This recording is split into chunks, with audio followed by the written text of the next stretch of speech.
Bapak Ibu Saudaraku, sekali lagi Roh Kudus menyalakan kita dengan tujuan yang sangat jelas, yakni kita menjadi saksi Tuhan.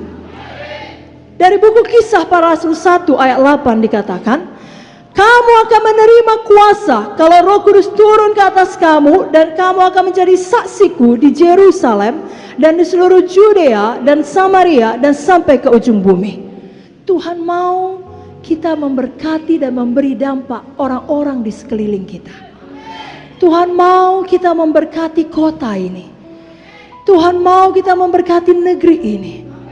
Semua kita yang penuh dengan Roh Kudus harus menjadi saksi seperti firman Tuhan dalam Kisah 1 ayat 8 tadi. Karena memang masih banyak jiwa-jiwa yang ditindas oleh setan, yang ditindas oleh dosa. Dan Tuhan mau kita membawakan firman sehingga mereka dapat mengalami kebebasan yang sejati. Dalam Lukas 4 ayat 18 sampai 19, Roh Tuhan ada padaku, oleh sebab Ia telah mengurapi aku untuk menyampaikan kabar baik kepada orang miskin, dan Ia telah mengutus aku untuk memberitakan pembebasan kepada orang-orang tawanan dan penglihatan bagi orang-orang buta, untuk membebaskan orang-orang yang tertindas, untuk memberitakan tahun rahmat Tuhan telah datang.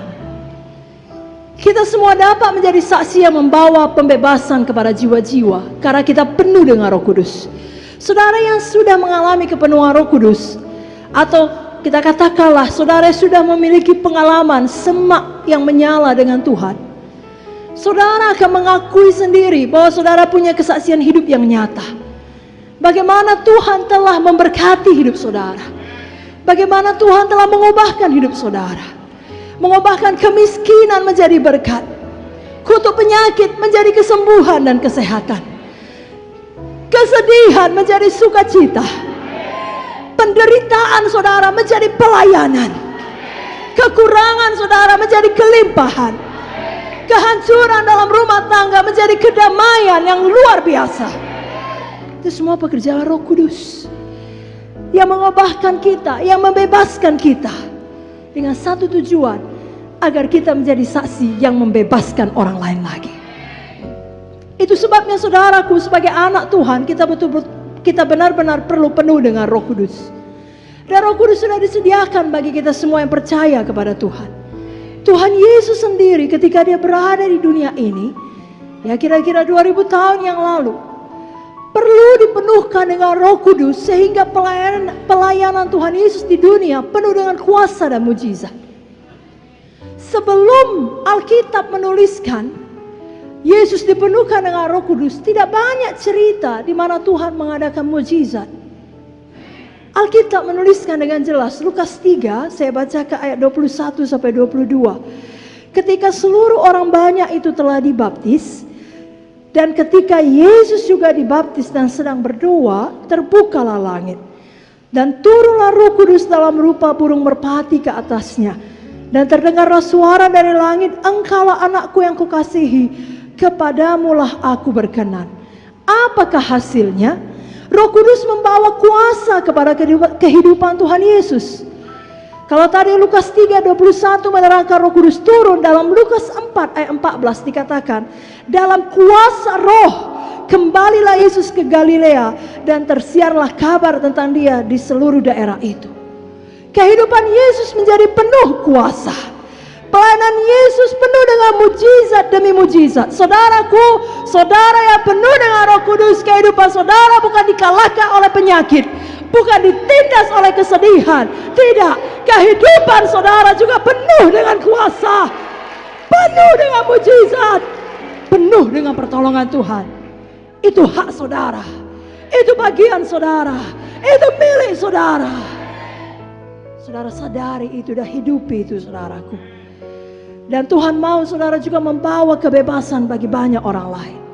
Sebagaimana yang tertulis dalam Lukas 4 ayat 18-19 tadi, memberitakan pembebasan kepada orang tawanan, penglihatan kepada orang buta, untuk membebaskan orang yang tertindas. Saudaraku, itulah tujuan kita dipenuhkan dengan Roh Kudus. Saudaraku, hari ini sadari sungguh-sungguh bahwasanya Tuhan menyalakan kita Tuhan memenuhkan kita dengan Roh Kudus untuk menjadi saksi yang membebaskan banyak orang lagi. Yang menunggu uluran tangan saudara. Yang menunggu ucapan kesaksian saudara.